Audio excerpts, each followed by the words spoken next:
হায় হায়, কি হলো গো বাবা? কি হলো? হু- খুন খুন খুন! কেউ দারোগা বাবুকে খবর দাও। অমলবাবু, আপনি চিন্তা করবেন না, আমি দারোগা বাবুকে এক্ষুনি খবর দিচ্ছি।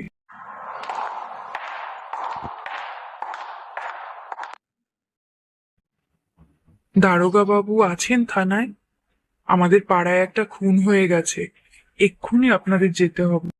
কিন্তু দারোগা বাবু তো একটা কেসের তদন্ত করছে। আচ্ছা, আপনি অপেক্ষা করুন। স্যার স্যার, একজন আপনার কাছে এসেছেন, খুন হয়েছে তাই। যাও, নিয়ে এসো। দারোগা বাবু, শিগগিরই আমার সঙ্গে চলুন, একটা খুন হয়ে গেছে।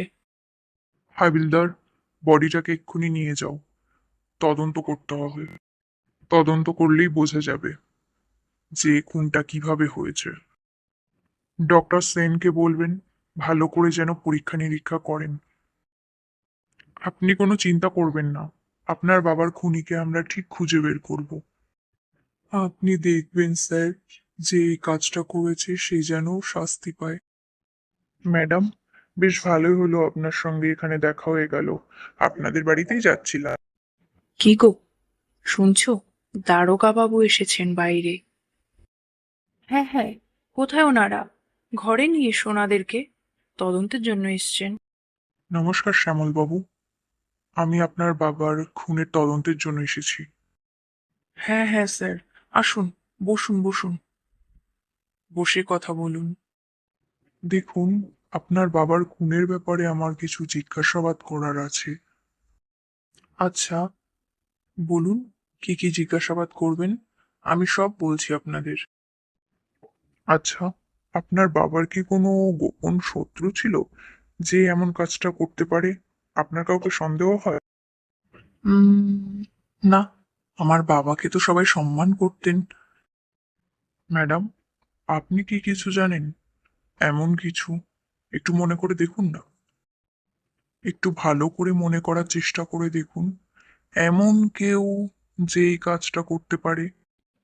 সেরকম কেউ তো আমার মনে পড়ছে না। হ্যাঁ হ্যাঁ, মনে পড়েছে। একদিন বাবা আর নরেশ কাকার মধ্যে খুব ঝামেলা হয়েছিল জমি সংক্রান্ত বিষয় নিয়ে। শোনো রামকান্ত, এই জমিটা আমার, আর তুমি এর উপর কোনো ভাগ বসাতে পারো না। এই যে, আপনি এক্ষুনি এখান থেকে চলে যান, এই জমিটা আমার, বুঝেছেন? নরেশ, ছেলেকে কি শিক্ষা দিয়েছো? হ্যাঁ, এভাবে বড়দের সাথে কেউ কথা বলে?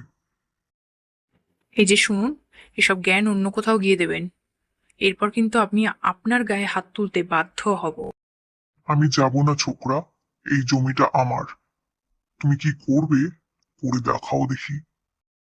ইয়া, আহ হা হা হা হা হা।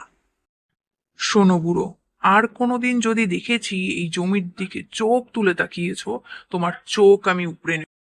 আর একটা ঘটনা আছে। সেদিন বাবা মুদিখানা দোকান সামলাচ্ছিলেন, এমন সময় খুড়ো, বিশ্বকর্মা পুজোর চাঁদা নিতে এসেছিলাম। সে কি বাবা, বিশ্বকর্মা পুজোতেও চাঁদা দিতে হবে?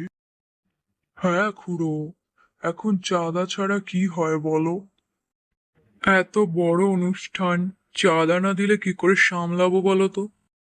দেখো বাবা, আমি কোনো চাঁদা দিতে পারবো না, তোমরা যা খুশি করো গিয়ে যাও। কাজটা কিন্তু ঠিক করলে না খুড়ো, তোমার ব্যবস্থা আমি করব।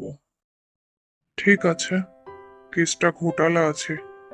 হাবিলদার, তুমি বরং একটা কাজ করো, ওই ছেলেটাকে আগে ধরে নিয়ে আসো।